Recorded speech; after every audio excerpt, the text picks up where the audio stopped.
কি লিখেছো? ও বাবা, এটা কি? মশাই ঘুম থেকে উঠেছেন আর ও এখন দেখাতে পারছে না। ওই দেখি, মার খাবে কিন্তু দিছি।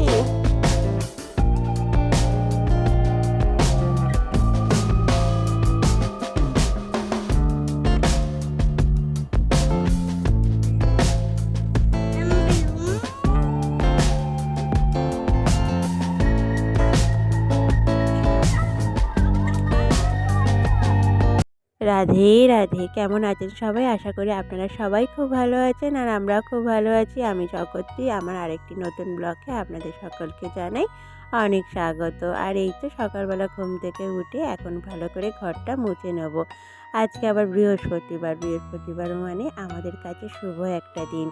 প্রতিটা গৃহিণীদের কাছে এই বৃহস্পতিবার মানে শুভ দিন। এটা হলো মা লক্ষ্মীর, এইবারে মা লক্ষ্মীকে আরাধনা করা হয়, সেই জন্য আমাদের প্রতিটা গৃহিণীর কাছেই কিন্তু এটা শুভ দিন।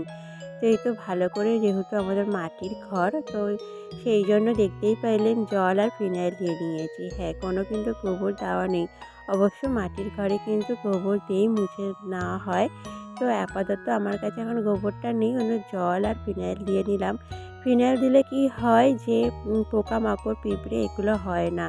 যতই মাটির ঘর দেওয়া হোক, তো জলের সাথে একটু ফিনাইল মিশিয়ে যদি মোছা যায় না, তো সুন্দর একটা স্মেলও বেরোয় ঘর থেকে আর পোকামাকড়টাও কম হয়। তো ভালো করে এখন আমি মাটির ঘরটা ভালো করে মুছে নিচ্ছি ধীরে ধীরে। এবার টুকটুক করে সারাদিন তো কাজ আছেই। আর এই দিনে তো যেমন ঠাকুরকে সাজানো, সেরকম নিজেকেও পরিপাটি করে রাখা, সেমন ঘর বাড়িও গুছিয়ে সুন্দর করে পরিপাটি করে রাখা, তাই না বলুন? আমরা সকল গৃহিণীরা কিন্তু করে থাকি। আর এখন সংসারী হয়েছি, সংসারের ক্ষেত্রে তো সবটা পরিপাটি করে রাখার দায়িত্বও কিন্তু আমাদের। আর এই তো আমার ছেলে ঘুম থেকে উঠে পড়েছে। ঘুম থেকে উঠে প্রথম বায়না হলো জ্যাঠার অটো চড়বে। ওর জ্যাঠা এই সময় বার হয়, ও ঠিক সেই সময় মানে অটোর আওয়াজে ঠিক ঘুম থেকে উঠে আর বায়না করবে আমি কিন্তু জ্যাঠার অটো চড়বো। আর এটা রেগুলার রুটিন হয়ে গেছে বলতে পারেন। আর এই তো তারপরে ফ্রিজ খুলেই বায়না করছে এখন আঙুর খাবে। ও একটু আঙুর খেতে ভালোবাসে, আর ফ্রিজ খুলেই সেই আঙুর খাওয়ার বায়না করছে। এখন সকালবেলা ওকে সকালের খাবারটা কিন্তু খাওয়ানো হয়নি, সেই জন্য আমি দিতে চাইছিলাম না, কিন্তু অতিরিক্ত বায়না করছে। বাচ্চারা যা করে থাকে সেটাই করছে। আর এই তো ওকে কটা আঙুর আমি এখন জলে ভিজিয়ে রাখবো, তারপরে কিন্তু ওকে দেবো। ফ্রিজে ছিল তো ঠান্ডা জিনিস, সদ্য সদ্য ডাইরেক্ট দেওয়াটা উচিত হবে না, ও ঠান্ডা লেগে যেতে পারে। আর আঙুর এসব ফলে কিন্তু রসালো জাতীয় খাবারে কিন্তু বেশি ঠান্ডা লেগে যায়। আর ডাইরেক্ট ফ্রিজ থেকে বের করে কখনোই দেওয়া উচিত নয়। আর ওর জ্বালাতনের জন্য কিন্তু ফ্রিজটা সবসময় লক করে রাখা হয়। আর লকটা খোলা ছিল, আর সেই সময় ফ্রিজটা খুলে আঙুর খাওয়ার জন্য বায়না করছে। আর এই তো অনেকটা সময় পেরিয়ে এসছি। এখন আমি আজকে তো নিরামিষই, ভাত আমার হয়ে গেছে। আর এই যে লঙ্কা ভেজে নিচ্ছি, এই লঙ্কা ভাজা দিয়ে না এই বেগুন আর আলু সিদ্ধ মাখা হবে। বেগুন, আলু আর এই লঙ্কা ভাজা দিয়ে, যদি শুকনো লঙ্কা ভাজা দিয়ে মাখা হয় না, খেতে কিন্তু দারুণ লাগে। তারপরে ডালটা সাজলে নেবো। একটুখানি জিরে ফোড়ন দিয়েছি, সাদা জিরে আর লঙ্কা ফোড়ন দিয়েছি, একটু টমেটম দিয়ে দিলাম। নিরামিষ মুগ ডালে যদি একটু টমেটম দেন আর গোটা সাদা জিরে ফোড়ন দেন, তাহলে কিন্তু টেস্টটা অনেকটাই মানে খুব ভালো আসে। আর তার মধ্যে একটু সামান্য চিনি দিয়ে দিতে হবে। নিরামিষ ডালে একটু চিনি পড়লে কিন্তু স্বাদটা কিন্তু খুব ভালো আসে। আর এই তো আমি ডালটা সিদ্ধ করা আগেই হয়ে গেছে, এবার ডালটা ভালো করে সাজলে নেবো। আর ওইদিকে বললাম বেগুন আলু ভাতে দিয়েছিলাম, সেটা শুকনো লঙ্কা দিয়ে মাখা হবে। আর হবে একটুখানি ঢ্যাঁড়স আর আলু দিয়ে তরকারি, বলতে পারেন ওই ঢ্যাঁড়স আর আলুর ঝাল। আপনারা দেখলেন যে ঢ্যাঁড়স আর আলুটা আমি কেটেই নিয়েছি আগে। আর এই তো এখন ডালটা ভালো করে সাজলে নিচ্ছি। আর এই তো লঙ্কাটা ভালো করে মেখে রাখছি। গরম গরম লঙ্কাটা যদি আমি না মাখি না, পরে পুরো নরম হয়ে যাবে আর এটার কোনো মানে ভাজার কোনো অস্তিত্বই থাকবে না। ওই জন্য এখন একটু নুন দিয়ে ভালো করে লঙ্কাটা মেখে নিলাম গরম গরম। এবার যখন ভাত খাওয়া হবে তখন আলু বেগুনের সাথে মেখে নেওয়া হবে। ওইদিকে কিন্তু আমি গোবিন্দকে দুপুরের ভোগটাও দিয়ে এসেছি। আর এদিকে আমার ছেলে বায়না করছে, খেলা করছে, আমি এদিকে রান্না করছি। আর ছোট বাচ্চা থাকলে যা হয় সমস্তটাই আমাদের মাদের সামলাতে হয়। একদিকে রান্না বান্না, একদিকে ছেলের দুষ্টুমি। আর এই তো অনেকটা সময় পেরিয়ে গেছে, রান্না বান্না আমার সব কমপ্লিট। এখন একটু ফাঁকা সময় পেয়েছি, ভাবলাম আজ বৃহস্পতিবার একটু পায়ে আলতা পরে নিই। আর পায়ে আলতা পরতে আমার বেশ ভালো লাগে, আর বিশেষ করে বৃহস্পতিবার পরে একটুখানি আলতা পরলে শুভ, ওই জন্য একটু আলতা পরে নিচ্ছি। যেহেতু মা লক্ষ্মীর আরাধনা করা হয় বৃহস্পতিবার, মা লক্ষ্মী কিন্তু সাজতে খুবই ভালোবাসে। মা লক্ষ্মীর ব্রতকথায় কিন্তু লেখা রয়েছে, আমরা মেয়েরা নারীরা হলাম মা লক্ষ্মীর কিন্তু একটি রূপ। সেই জন্য নিজেদেরকে সুন্দরভাবে সাজিয়ে রাখাও কিন্তু মায়ের একটা আশীর্বাদ পাওয়া। সেই জন্য বৃহস্পতিবার আলতা পরা অত্যন্ত শুভ। আর নিজেকে সাজিয়ে রাখা আর ভগবানকেও সাজিয়ে রাখা খুবই ভালো একটি কাজ। তো এই তো ধীরে ধীরে আপনাদের সাথে বকতে বকতে আমার আলতা পরা কিন্তু প্রায় কমপ্লিট হয়ে এসছে। সবে একটা পাই পরছি, এখনও আরেকটা পা বাকি আছে। তো এই তো এইসব জিনিস একটু সুন্দরভাবে ধীরে ধীরে পরতেই বেশ ভালো লাগে। ওই তাড়াহুড়ো করে কিন্তু হয় না, কিন্তু অনেক সময় ব্যস্ততার মাঝে আমাদের কিন্তু অনেক কাজই তাড়াহুড়ো করে করতে হয়। হাতে যেহেতু আমার সময় আছে, ছেলেকেও স্নান করে খাইয়ে ঘুম পাড়িয়ে দিয়েছি, তারপরেই কিন্তু এখন আলতা পরছি। এখনও কিন্তু আমাদের দুপুরের খাওয়া হয়নি, শুধুমাত্র আমার ছেলের হয়েছে। মা স্নানে গেছেন আর আমি এদিকে সেই সুযোগে আলতা পরে নিচ্ছি। আর এই তো সংসারের কাজ আমাদের এইভাবেই বুদ্ধি খাটিয়ে বের করে নিতে হয়, কখন আমরা নিজেকে সাজিয়ে নেব বা কখন কোন কাজটা করব। সবসময় সময় বুঝেই কিন্তু আমাদের চলতে হয়। আর আমার দিদা একটা কথা বলতেন যে, কাজ সেরে বসি আর ৭০ মেরে হাসি। এই কথাটা কিন্তু একেবারেই বাস্তব। কাজ যতক্ষণ না শেষ হবে মনের ভেতরে একটা কিন্তু খুঁতখুঁত থেকে যায়। আর সব কাজ সেরে দেখবেন আপনি বসেছেন, মনের মধ্যে একটা শান্তি ভাব অনুভব হয় যে সব কাজ আমার সারা হয়ে গেছে। সে আপনি ১০ মিনিট বিশ্রাম নেন বা আধ ঘন্টা, কিন্তু আপনার মনে একটা আলাদা শান্তি অনুভব হবে। আগেকার দিনে ঠাকুমা ঠাকুরদারা গুরুজনরা অনেকেই কিন্তু খুব সুন্দর কথা বলতেন। তাদের কথা কিন্তু আমার কিন্তু খুবই ভালো লাগে, আর তাদের কথা মেনে চলাও কিন্তু আমাদের উচিত। আমরা কিন্তু এখন আধুনিক হয়ে অনেক কিছুই মানি না।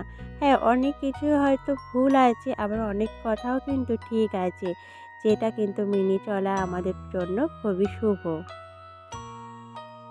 গুরুজনরা কখনো আমাদের কিন্তু মন্দ চায় না, সবসময় আমাদের ভালোর জন্যই কিন্তু তারা বলে থাকে।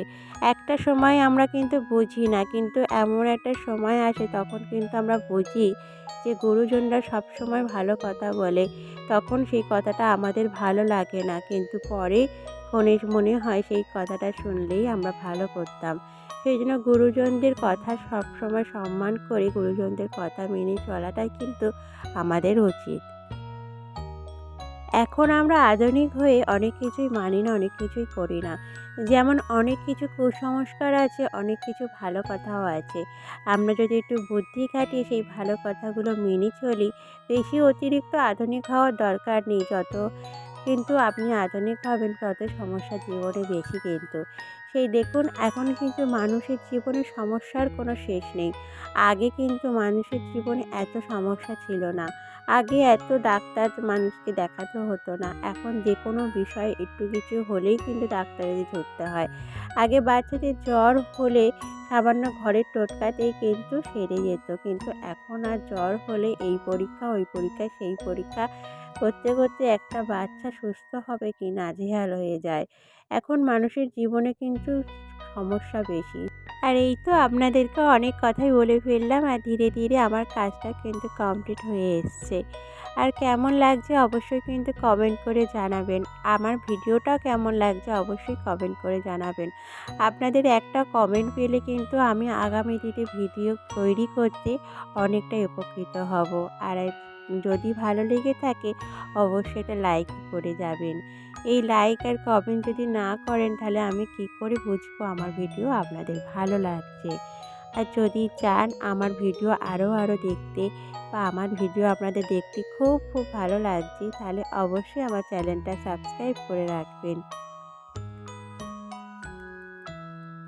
আর এই যে আমার এখন আলতা পড়া কমপ্লিট হয়ে গেলে খাওয়া দাওয়া করতে যাব। খাওয়া দাওয়া সেরে যেই ঘুমাতে যাব তখনই কিন্তু আমার ছেলে উঠে পড়বে।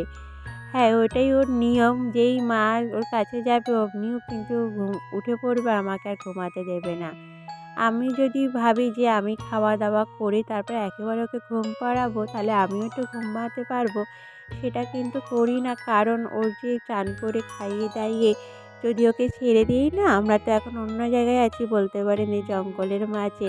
ও এখানে বাইরে ঘুরবে, ধুলোবালি মাখবে, রোদে ঘুরবে, আর গরমও পড়ে গেছে। আর বদমাইশি করবে প্রচুর পরিমাণে। আর ওর ঘুমও পেয়ে যায়, সেই জন্য ওকে ঘুম পাড়ি। আর এই তো আপনার সাথে কথা বলতে বলতে আমার আলতা পড়া কমপ্লিট হয়ে গেছে। আর কেমন লাগছে প্রথমেই বললাম, কমেন্ট করে জানাবেন। আর এই তো এখন খাওয়া দাওয়াটাও সেরে নেব। ছোটোর থেকে আমি কিন্তু আলতা পরতে বা সাজুগুজু করতে খুবই ভালোবাসতাম। তবে এখন বিয়ের পর যতটুকুই না পরা হয় আলতা, আমি কিন্তু ছোটোবেলায় খুব আলতা পরতাম। আমার মা আলতা পরতো আর আমি বলতাম, আমাকেও মা একটু আলতা পরিয়ে দাও। আমি ছোটোবেলায় প্রায় আলতা পরে ঘুরে বেড়াতাম। বাড়িতে যখন থাকতাম চোখে কাজল পরতাম, ঠোঁটে লিপস্টিক দিতাম। আর আমার দিদি আমার থেকে অনেকটাই বড়। ওর বান্ধবীরা দিদির সাথে বাড়িতে আসতো, আর সেই দিদিগুলো আমাকে কি লেগফুল করতো বলতে পারেন, যে তুই বাড়িতেও সেজেগুজে থাকিস। আমি সবসময় সেজেগুজে ঘুরে বেড়াতাম। আর সেই সেজেগুজে থাকা মেয়েটা কিন্তু এখন আর অতটা সাজে না। সংসার ক্ষেত্রে এখন যা হয়ে থাকে, সংসারের কাজে ব্যস্ত হয়ে যাওয়া আমি, আর অতটা সাজা হয় না। আর সাজবো বা কি, ভাবি সেজেগুজেও বা কোথায় যাবো, বাড়িতে বা সেজেগুজে কী করবো, এটাই ভাবি। তো এখন ছেলেকে একটু ফল দিয়েছি, ওই যে আঙুর খেতে ভালোবাসে, আঙুরটা দিয়েছি, আর একটু কমলালেবু ছিল, সেটাই ওকে রস করে খাইয়ে দিলাম। আর যেহেতু এখন মা হয়েছি, মা হওয়ার পর তো আরোই মেয়েদের সময় থাকে না বলতে পারেন। যতটুকুনি তাদের অবশিষ্ট সময়, ততটুকুনিও কিন্তু তার সন্তানকেই দিতে হয়। আর এই তো এখন অবশেষে বিকালবেলা চলে এসেছে একটু ছাদে। ছাদে বেশ সুন্দর হাওয়া দিচ্ছে। ঘরের ভেতর না প্রচণ্ড গরম হচ্ছিল। আর ঘুমটা যেহেতু ভেঙে গেছে, তো ছাদে চলে এলাম, এসে একটুখানি ভালো করে চুলটা আঁচড়ে নিচ্ছি। এই তো মা ঠাকুমারা বলেন যে সন্ধ্যার পর আর চুল আঁচড়াতে নেই, কিন্তু যে এখন এইসব নিয়ম মানা যায় না, কেন যদি বিয়ে বাড়ি পড়ে বা কোনো জায়গায় যদি যাই বা কোনো অনুষ্ঠান বাড়ি পড়ুক, তখন কি চুল আঁচড়াবো না? চুল তো আঁচড়াতেই হবে, ওই মা ঠাকুমা যা বলে থাকেন। কিন্তু সন্ধ্যার টাইমটা কখনোই চুল মাথা আঁচড়ানো উচিত নয়, যেই তিন সন্ধ্যা এক হয় বলে না, সেই সন্ধ্যার টাইমটায় কিন্তু কখনো চুল আঁচড়ানো উচিত নয়, এটা আমি মেনে থাকি। সেই জন্য সন্ধ্যা হওয়ার আগেই চুলটা ভালো করে আঁচড়ে নিয়েছি, তারপরে সন্ধ্যাটা দিয়ে নেবো। আর ওইদিকে আজকে কিন্তু আমার ছেলে এখনও ঘুমাচ্ছে, ওঠেনি। ওই জন্য ভাবলাম ও যেখানে ওঠেনি, আমি ছাদে গিয়ে একটুখানি হাওয়া খেয়ে আসি। আর ও তো উঠলেই ওকে ছাদে নিয়ে আসতে হবে।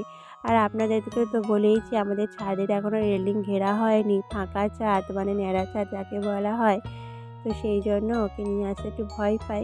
ওই জন্য ভাবলাম ও যেখানে ঘুমাচ্ছে, আমি একটু ছাদে যাই, একটু হাওয়া খাই, আর চুলটা ভালো করে বেঁধে নিই। আর আমাদের অনেক কাজই কিন্তু এরকম বাচ্চাকে লুকিয়ে করতে হয়। যেহেতু ছোটো বাচ্চা থাকলে যা হয়, তাকে তো সব জায়গায় সবসময় নিয়ে যাওয়া যায় না। অনেক ক্ষেত্রে কিন্তু আমরা লুকিয়ে চুরিয়েও কিছু কাজ করে থাকি, তাই না বলুন?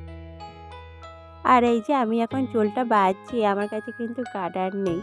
দেখেছেন কেমন মজার কাণ্ড! আমি কিন্তু চুলে ক্লিপ দেওয়া ছিল, চিরুনি নিয়ে চলে এসেছি, কিন্তু গার্ডার আনিনি।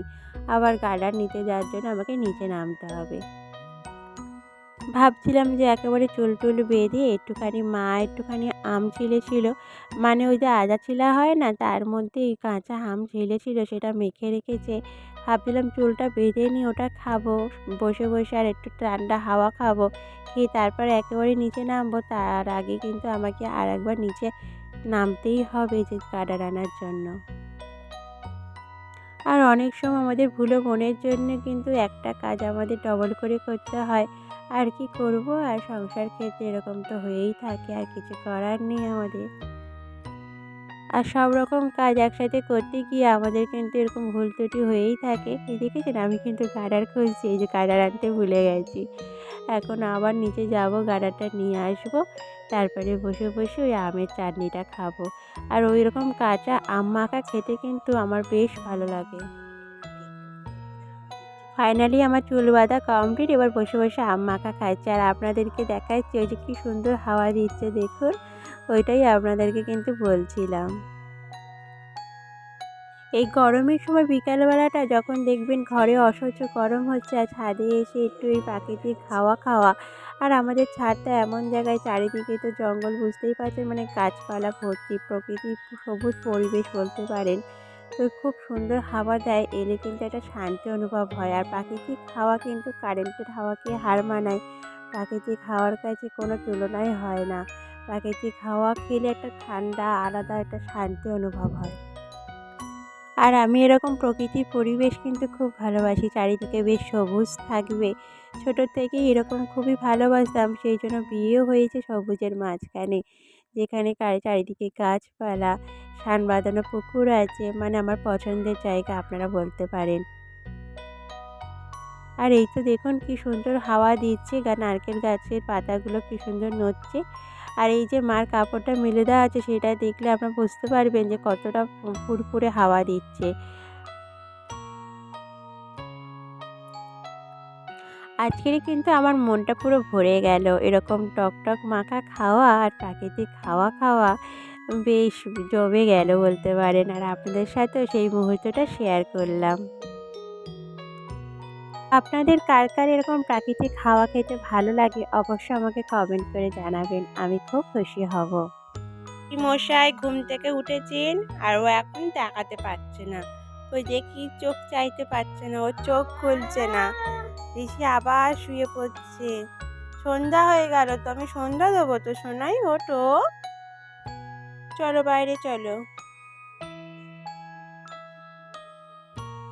ঋষি, এই ঋষি কি আবার ঘুমিয়ে পড়লো? দেখি তো, দেখি তো, দেখি তো, পিটপিট করছে, পিটপিট করছে। ঘুমায়নি, ঘুমায়নি, ঋষি ঘুমায়নি। এই ঋষি পিটপিট পিটপিট করছে। সন্ধ্যা দেবো, দেরি হয়ে যাচ্ছে, চলো শোনাই।